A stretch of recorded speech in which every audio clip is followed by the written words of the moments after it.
Welcome to Leaders of the West, a podcast for innovators and changemakers.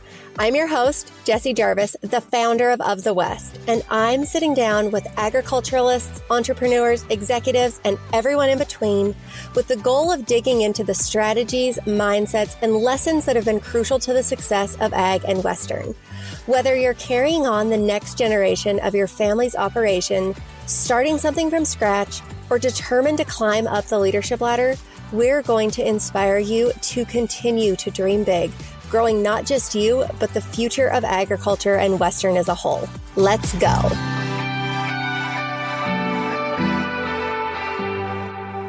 Welcome to today's episode of Leaders of the West. Today, we have the pleasure of interviewing Vance Crowe, who you may or may not heard of.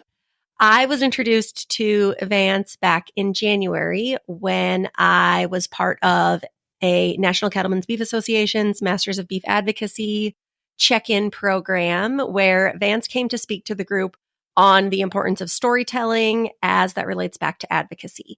And I was so impressed with Vance in that time that before we even got to the end of this webinar, I knew I wanted to have Vance on the podcast because he is one of the most eloquent, articulate speakers. He has such an interesting career experience. And he has a really unique education background, which all of that has combined to the perfect recipe for the individual that Vance is, but also his skills. And I am excited to bring that to you guys today to give you guys a little bit more of a look into who Vance is. I typically don't read bios, but I'm going to today because I think it's going to lend itself to setting the stage for our interview. So Vance Crowe is a communications strategist that has worked with corporations and international organizations around the world. He has spoken before more than 250,000 people, answering questions about some of the most sophisticated and controversial technologies in the modern age, as he was the Director of Millennial Engagement for Monsanto. Vance helps organizations realize why the general public doesn't agree with their perspective and offers new ways to communicate effectively, resolve disagreements, and build rapport with critics and stakeholders. Vance has worked for organizations as varied as the World Bank, Monsanto, the U.S. Peace Corps, and he even served as a deckhand on an ecotourism ship. I'm really looking forward to sharing this conversation with you guys, and I hope you enjoy it just as much as I do. So without further ado, this is Vance Crowe. Okay, you guys, today we have Vance Crowe, and I am so excited to tell you a little bit more about him, but I'm not going to be the one who does that. I'm going to have Vance tell you more about himself. So can you tell us a little bit about yourself, your background, your career journey, and where you are at today? Wow. Well, that's probably the biggest question you could ask a person, but I guess maybe the best way to describe it is I am the middle child of 7 kids that grew up in small town central Illinois. And the only thing I wanted to do in the whole world was leave my small town in central Illinois. So I did that. I went to college. I became a deckhand on a ship. I ended up joining the U.S. Peace Corps. I worked in community public radio in way northern California. Ultimately, I went back and got a graduate degree in negotiations and went to work at the World Bank, which I thought was my dream job, the most ultimate, amazing place I could go. That was horrible disappointment. And I got married and decided, I don't want to be here. My wife doesn't want to be in Washington, D.C. Let's move.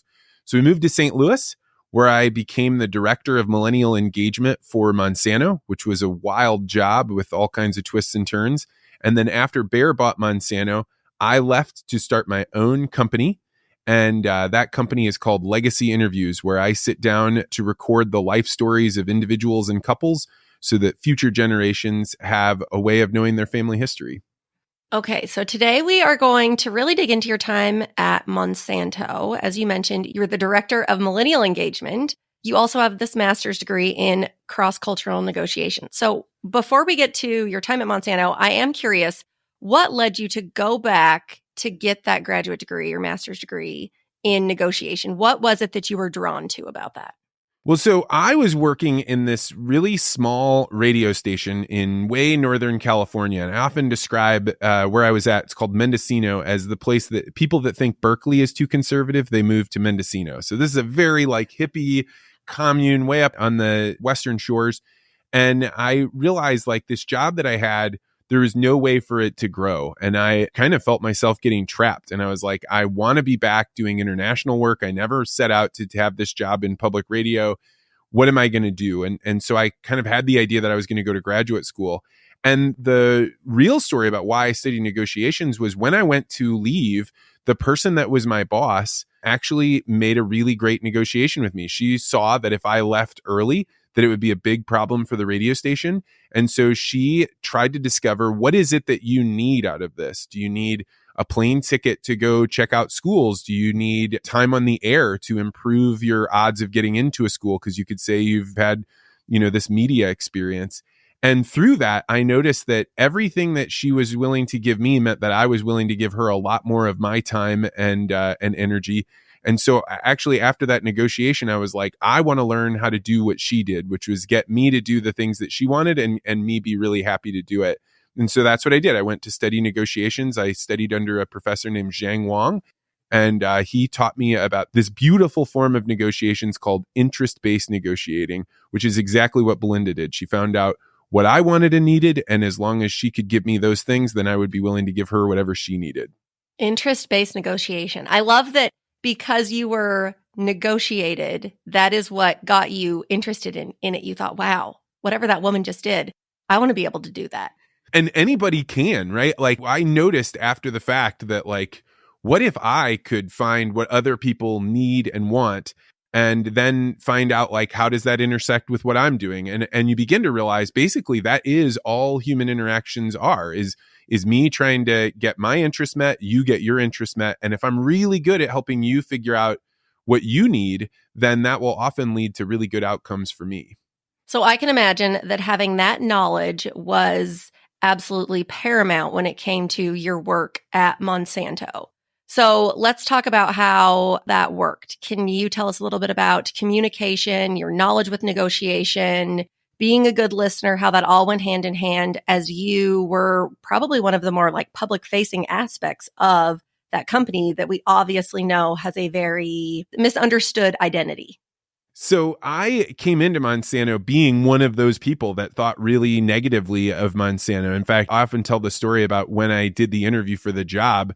They were interviewing me for hours, and every single time they would be like, what's your preferred management style? I would answer that question. Then I'd be like, why are you suing farmers and, your customers? Why are you dumping poison into the Gulf of Mexico? Why are Indian farmers committing suicide because of you? And this all led to them basically noticing that I was willing to ask questions and then stick around for the answer.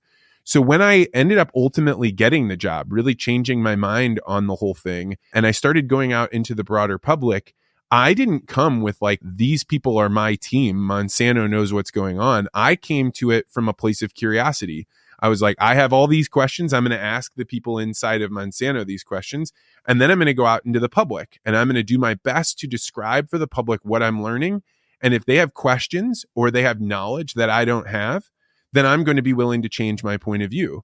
And the more I can do this, the more I can be curious about what the people's complaints are, the more that I can really listen to what people are worried about, the more they seem to respond to my genuine answer. And so this kind of approach, which is an approach with curiosity and an interest in other people, allowed me to do things that I think a lot of scientists couldn't do because they were there to show you what the science already said. Okay, so I can imagine in that role, there would have been probably equal parts external communications because you're working with the general public, and then internal communications, bringing that information, knowledge, questions back into the company. So then what would you do with that information when you brought it back into Monsanto? That is an excellent question. So when I first started doing my job, the way that they decided to train me was they sat me down. They wrote a list of 50 people from throughout the company, chemists, breeders, geneticists, farmers, and I got the chance to sit down and talk with them. And ultimately, that's the information, the training that I used when I went out into the broader public. But when I came back, I would have all these different ways of understanding, no, this is what they're really worried about. No, this is the way that you can present ideas so that they're open to it. And what I found was, since I was so new, it wouldn't be a good idea for me just to be like, hey guys, I have it all figured out. And instead, what I started doing was going to people's offices, and almost everybody had a whiteboard. And I would start drawing a graph of how I thought news and information was disseminating out into the broader public. And by drawing a graph for people, they could now see what I was working on. they could make additions to it so they didn't feel like they were crossing me. They wouldn't feel like they were like arguing with me. And actually my ideas could get better. And so one of the tools that I learned about internal communications was show up, be curious about other people, and then also share your problems with them and say, how could you make this better? And in the whole time, I'm sharing my perspective. They're getting on board with it. And it was a very effective way to communicate internally. Okay, so the title, Director of Millennial Engagement. I can imagine that title wasn't around much ahead of when you showed up. So when you came to the company, was the stage already set for you and for the company to excel at millennial engagement and outreach? Or is that something that you really had to work to create? I was in one of those really fortunate positions where they had created a position because they knew they had a problem. And within that position, they didn't really know what the answer was. Now, there was a PR firm that was like, here, what this millennial engagement guy is going to do is he's going to tell us which conferences we should spend money on to get the Monsanto name out. And I was not interested in that at all. I actually was like, hey guys, if I think about the people that sponsor a conference when they're hated by the rest of the world, you're not really making any change with people. All you're doing is finding the market rate for how much people don't want to hear what you have to say. Right. And so what I did was I worked with the rest of my team to say, why don't we give back all of our budget? You guys can have these millions of dollars to sponsor conferences. You take it back. And what we're going to do is we're going to focus on having something interesting enough to say and the willingness to say it that other people will want us to come to them. And so what we said basically was went out to college groups, ag groups, critics groups, and said, if you want to have us come talk, you put some skin in the game. You buy my plane ticket and I'll come out and answer any question you want answered. Well, people couldn't believe this. This is shocking to them that one of their people that they have the most criticisms about would come out and speak to them. But we did it. And as we started seeing success, as we did these fun little kind of pilot projects that nobody expected to go well, then we got more responsibility, we got more freedom. And what I needed, and I think what a lot of people need in a new role, is not money, it's time and it's the ability to explore new ideas. And that's really what I had the opportunity to do while I was there. Okay, so on the internal side of things, how did you come in with that idea of, okay, I don't like the way that you guys have this framed or have this shaped, and here is what I think that we should be doing instead? How did you present that to those above you and get them on board with that idea? This is a great question. I really like this. So that graph I talked about that I used to draw for people, I called that the well actually graph. What it is it takes me about, 10 minutes to describe it. And as I'm drawing things on there, what I'm doing is I'm saying, this is how I think ideas, where they come from, how they move. And if you wanted to change where those ideas were coming from or who saw those ideas, this is what I'm planning to do. So instead of me just telling them or putting it into a PowerPoint, I'm drawing it. Now, as I'm drawing it, people are watching this argument get built in front of them, and they are perfectly open to come in with a new point. In fact, I almost always handed somebody else a marker before I started drawing it. And I'd be like, if you see anything that I don't see here, let me know. Like, put some holes in this.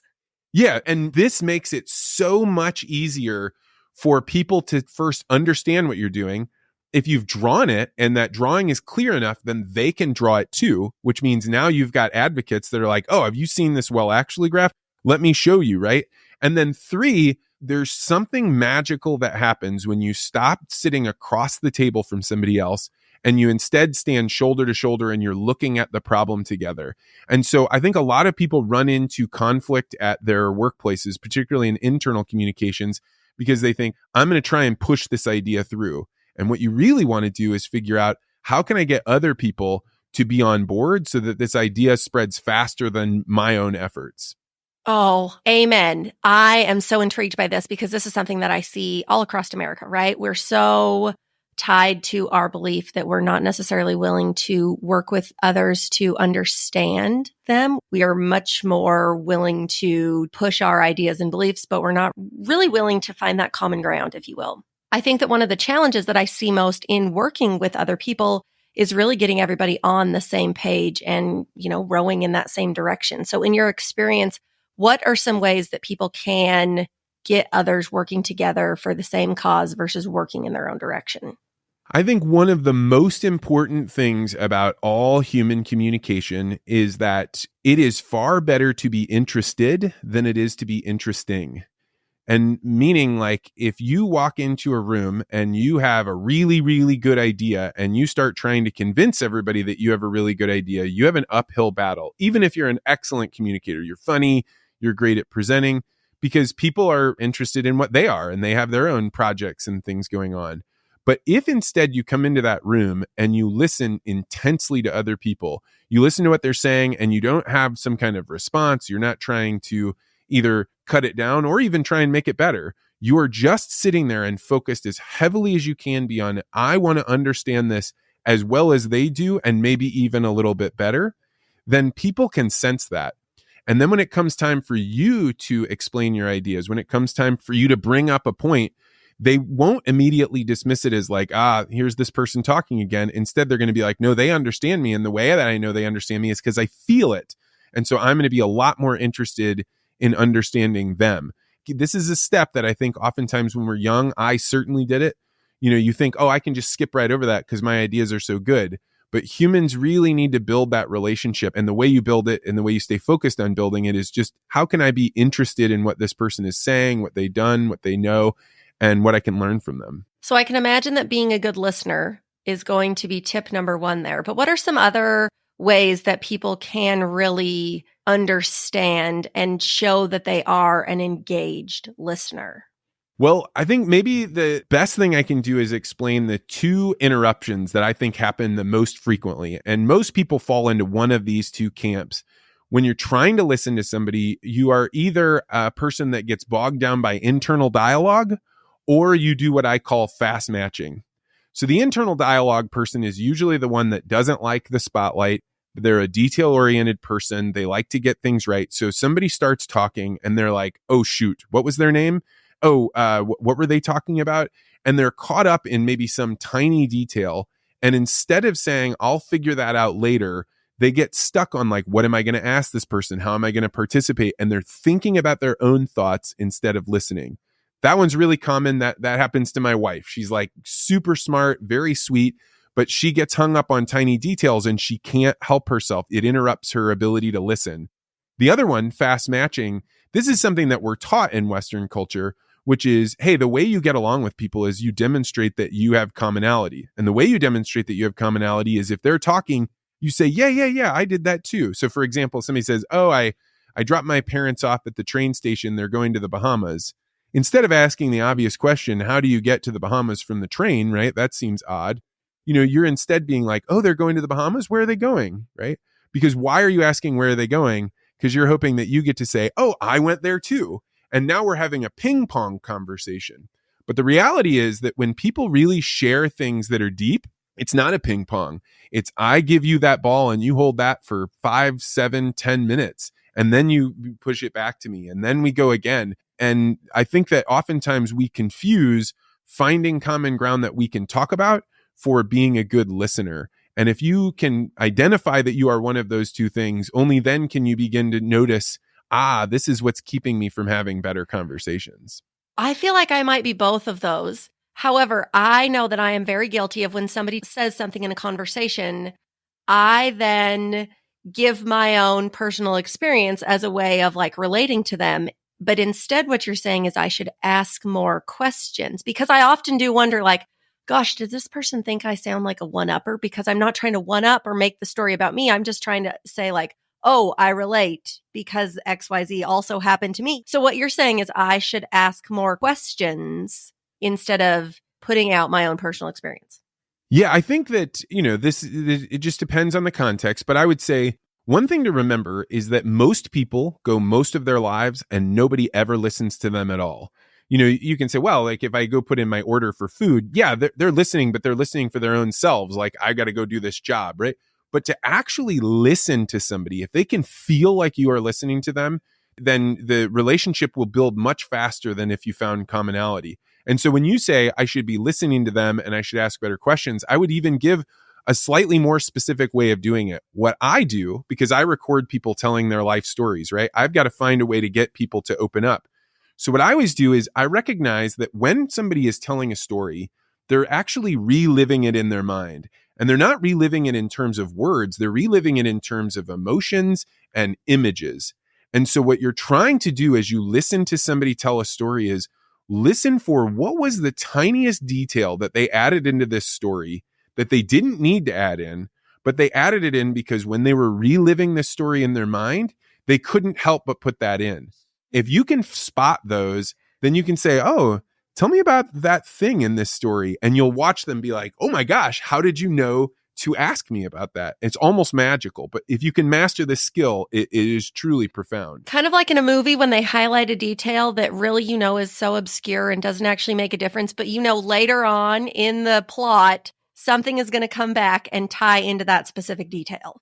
That is the best analogy I've ever heard for that. Yes, that is 100% it. And it happens all the time. And once you start listening to people tell their stories, you will notice, like when she's like, well, and my grandma in her red sweater, and then go on and you're like, tell me about this red sweater, right? There's something in there that you can grab onto, and you watch people's faces and their reactions when you ask that question. It seems like you're playing a trick, right? But you're not. You're just listening really closely. Oh, this is so good. I love this. Okay. So one of the reasons that, and I know I mentioned this in the introduction before we came on the show together, but that is when I heard you speak through NCBA's Masters of Beef Advocacy program back in January, the topic was really how to kind of tell a story, and especially when it comes to advocacy or advocacy for the ag industry. And I think that this is the topic that we're talking about now is so important, because if we want to share our experiences and quote unquote share our story,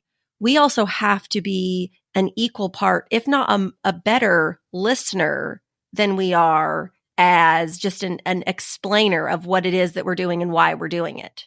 Yeah, I remember one time there's this famous podcaster named Rob Sharkey. He has the Shark Farmer podcast. And he told me he'd been so focused on doing advocacy and like, hey, you need to get out there and tell your story, tell your story, tell your story. He's like, I was in a bar in downtown Chicago explaining to people why I was a farmer and how we knew that the crops were good. And I realized like they didn't care.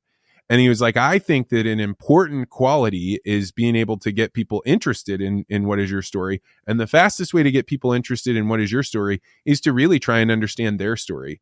These legacy interviews that I do, people are hiring me and my team to record their stories. And yet when we're done doing some part of the interview and we take a break, that person that I've been listening to always wants to know, well, what's your story, Vance? Well, what's Solomon, the producer, what's your story? And it's because once somebody has demonstrated that you're interested in them, then the sharing really can happen at a much higher throughput. I would even go as far to say, as we've all heard of that rule, like 80% of it is what you put into your body when it comes to consuming, and 20% is working out when you're focused on losing weight, right? I would say that it's probably like 60 or 70% being a good listener and 30 or 40% of actually articulating your story. Yeah. And I mean, it's going to be what's comfortable for you and kind of what's going on with that other person. The challenge with getting better at conversation is that there's so many factors that go into it. And so when I'm trying to help somebody get better, if we're trying to train somebody here, we always just focus on doing something really simple. Like, hey, I'm going to identify when I catch myself matching what they're saying. And just by being aware that this is what I'm doing, it's going to change my behavior. And that behavior change of you not matching, you'll notice, hey, that conversation went differently than the other ones did. Well, maybe I can do that again. And you just keep getting a little bit better. But the first step is to identify, like, where am I stumbling? Where do things get off track? Because I think if you're in the middle of it, it's very difficult for you to identify that. And so these kind of two interruptions that we were talking about earlier give you a way to do that. Okay, so let's go back to your time at Monsanto. Is it your experience and your degree in negotiation that really gave you that footing? Or now knowing what you know, you would say equal parts what you learned in that time period? I think that the most important aspect of my and my team's success at Monsanto came from understanding interest-based negotiating. I actually think like understanding interest-based negotiating may be the first step towards actual self-understanding and the process that can go on for like what's going on deep inside of me. Because before you understand what's the difference between an interest and a position, it's very difficult for you to really understand fully what do I want out of this interaction with these other people? An interest is different than a position. A position is, let's say there's an orange between the two of us, and I say, I want the orange, and you say, you want the orange. That's the position. But it's not the interest. The interest is, why do you want the orange? And so if you can really think deeply about why is it that I want the orange, and if I can probe and ask you, why do you want the orange, we can maybe find some common ground. Because if we're both in positions, then we only have three options. Either I can get the orange and you get nothing, you can get the orange and I get nothing, or we do what everybody does, which is cut it in half and we do a compromise, right? But to the interest-based negotiator, that's potentially a failure. Because yes, I got half of what I wanted, but maybe I also didn't get half of what I wanted. So the interest-based negotiator explores that, hey, why is it that you want the orange? And it turns out you're really thirsty. Well, what if it turns out that I am making essential oils and all I need is the peel? I don't need the juice. So what we can do now is cut that orange in half, squeeze the juice out of it. You get 100% of the juice and I get 100% of the peel. Now we get to both be successful. And this is what is required for you to actually be able to understand other people, to understand your work environment, to be able to succeed is, what is it that people actually want and need, and what is it that I want and actually need? That is the best possible analogy, because in a compromise, you would totally think, let's just cut this thing in half and you get half and I get half and we at least get something out of it. But what you're saying is you can have all that you want and I have all that I want, after realizing what is the ultimate goal here that each of us is working towards. And this can happen in thousands, millions of ways. And when you really master this skill of negotiation, you start realizing that so many of our fights are over positions where they're completely unexplored, right? Where somebody doesn't have any idea how they could make me happy other than to give me my position.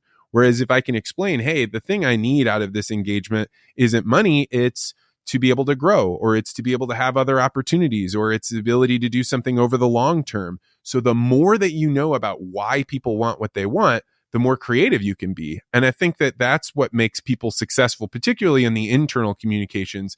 It's not by getting more power, it's by being more creative.